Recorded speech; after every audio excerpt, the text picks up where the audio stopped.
रेखा जी, किंतु इतिहास को समझना और उस पर जीना और उस पर रचने के लिए संघर्ष करना, इसके लिए जिगरा चाहिए, औकात चाहिए। इतिहास में सही कहा गया है कि औकात से ज्यादा अगर किसी को मिल जाए तो बहुत कम लोग उसे पचा जाते हैं। ये रेखा का भी यही हाल है। कम से कम उस राज्यसभा के पद की गरिमा तो आप रख लेते हैं कि आपको राज्यसभा में थोप दिया गया। यही ऐसी नौसिखिया बात आज प्रदेश के अध्यक्ष ने करी। बड़े खुले शब्द में मैं उस पर निंदा करता हूं, विरोध करता हूं इस बात का।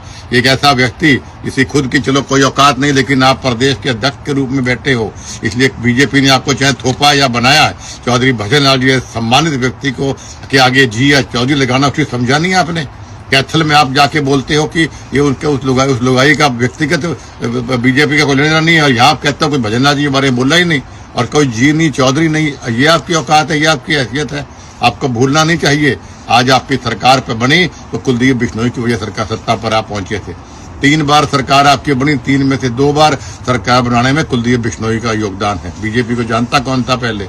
आपको मैंने मेरे गठबंधन की वजह से, मेरी वजह से आपकी सरकार बनी, कम से कम उसका तो आप ध्यान रख लेते हैं।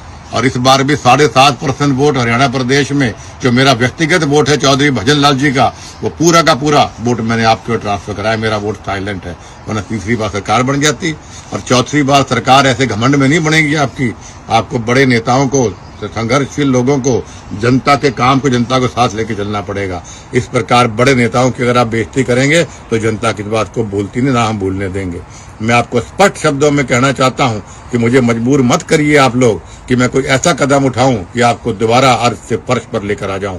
मैं भारतीय जनता पार्टी का एक अनुशासित सिपाही हूं, इसलिए आपको ये चुनौती दे रहा हूं, वरना कदम उठा चुका होता मैं। लेकिन आपको चुनौती दे रहा हूं और आपको अवगत करवा रहा हूं कि तुरंत प्रभाव से आप उस रेखा से माफी मंगवाइए और मोहन लाल बड़ोली जी को बोलिए कि चौधरी भजन लाल जी का नाम सम्मान से ले, और जो सही है सही बात करे। तुरंत प्रभाव से या तो वो रेखा माफी मांगे और या चौधरी भजन लाल या इसको आप नोटिस जारी करिए, वरना ये मामला यहाँ तक सीमित नहीं रहेगा। और मैं फिर दोहराना चाहता हूँ कि मुझे आप मजबूर मत करिए कि मैं वही पुराना बब्बर शेर हूँ। शेर को आप पिंजरे में रख सकते हैं, लेकिन शेर के नजदीक जाने के हाथ लगाने की हिम्मत कोई कर सकता नहीं है। कुलदीप बिश्नोई आज भी वही बब्बर शेर है जो पुराने जमाने के अंदर था। एक बार पुनः मैं तमाम मेरे साथियों का और तमाम उन वरिष्ठ नेताओं का हाथ जोड़ के मैं आभार व्यक्त करता हूं जिन्होंने आज भी चौधरी भजन लाल जी का सम्मान अपने शब्दों के रूप में किया, चाहे मुझे टेलीफोन करके किया हो या आपने सोशल मीडिया पर लिखकर किया हो। मैं दिल की गहराइयों से सभी का सम्मान करता हूं। आपका बहुत बहुत धन्यवाद। नमस्कार।